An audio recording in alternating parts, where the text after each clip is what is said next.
There's a lot, and I mean a lot, of negativity surrounding the Buffalo Bills and their quarterback Josh Allen right now. It's well deserved.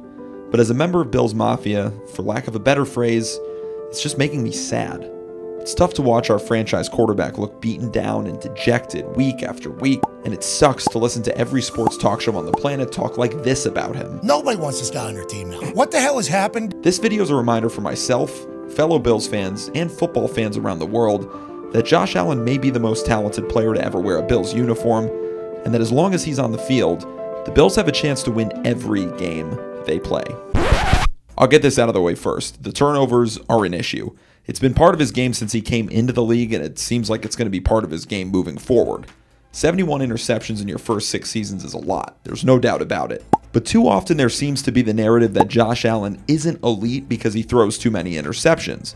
He hurts the team too much because he throws too many interceptions. He's holding the Bills back from being great because he throws too many interceptions. To put things into perspective, I'll show you these numbers. What do they all represent?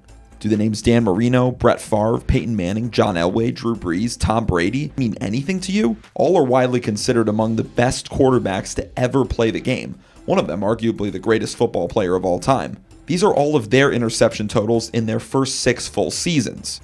Obviously, Allen's total is just through 10 games this season in 2023. To act like interceptions are solely a Josh Allen issue infuriates me. Yes, he turns the ball over. So is almost every great quarterback throughout the history of this league. The important thing to remember is that he's 26 years old, still in the early part of his prime. He isn't done developing as a quarterback just because he's been in the league for 6 seasons. What people all too often choose to ignore is what he's done in those 6 seasons that make him an elite quarterback, and one who maybe only 6 teams wouldn't trade their current quarterback for in a heartbeat. Does Josh Allen lead the NFL in picks since he came into the league? Yes. But what about touchdowns? You know the stat largely responsible for scoring points? Since he came into the league in 2018, his 202 total touchdowns are number 2 in the NFL to only Patrick Mahomes. His 45 rushing touchdowns as a quarterback are number 1, and passing touchdowns are number 2. He has the 6th most passing touchdowns through a quarterback's first 6 seasons in NFL history. Behind these names, that's pretty solid company. Well, let's not forget that Allen did this without a single dynamic receiver for the first 2 years of his career. And that's not even talking about the rushing ability, which makes him one of the most dynamic players in the entire league.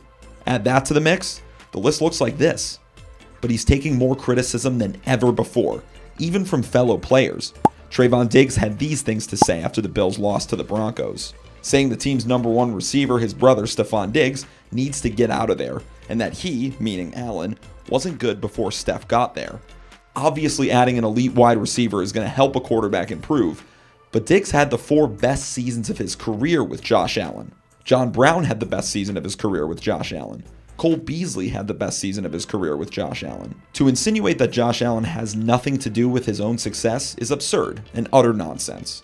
This season, yes, he's been turning the ball over at an alarming rate, but if you dig deeper, in a year where Josh Allen leads the NFL in picks, he's been one of the more accurate quarterbacks in the NFL. He's tied for 2nd in the NFL with a 70.3 completion percentage. 81.1% of his total passes have been on target.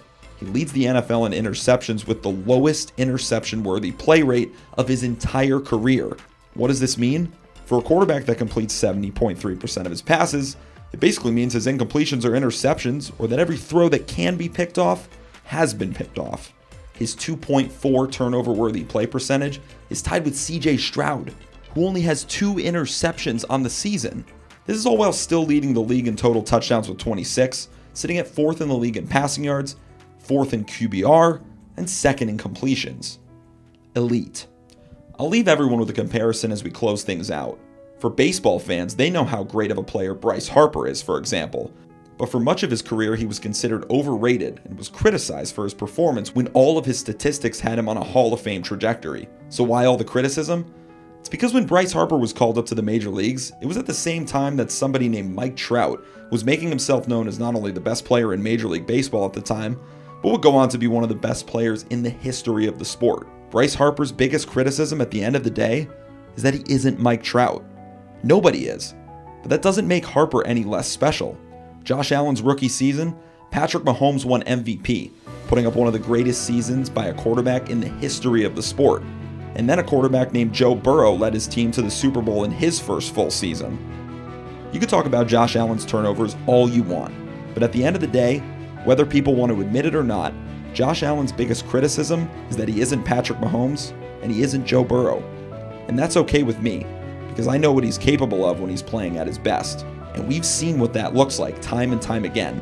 We saw it in 2020 when he was MVP runner-up. We saw it in 2022, putting up MVP numbers with a partially torn UCL. We've seen it on the biggest stage, in the biggest moments. Josh Allen is a special player.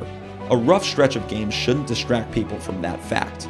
And as a Buffalo Bills fan, there's nobody I would rather have lead my team, and there's nobody that's given us a better chance to win a Super Bowl than Josh Allen.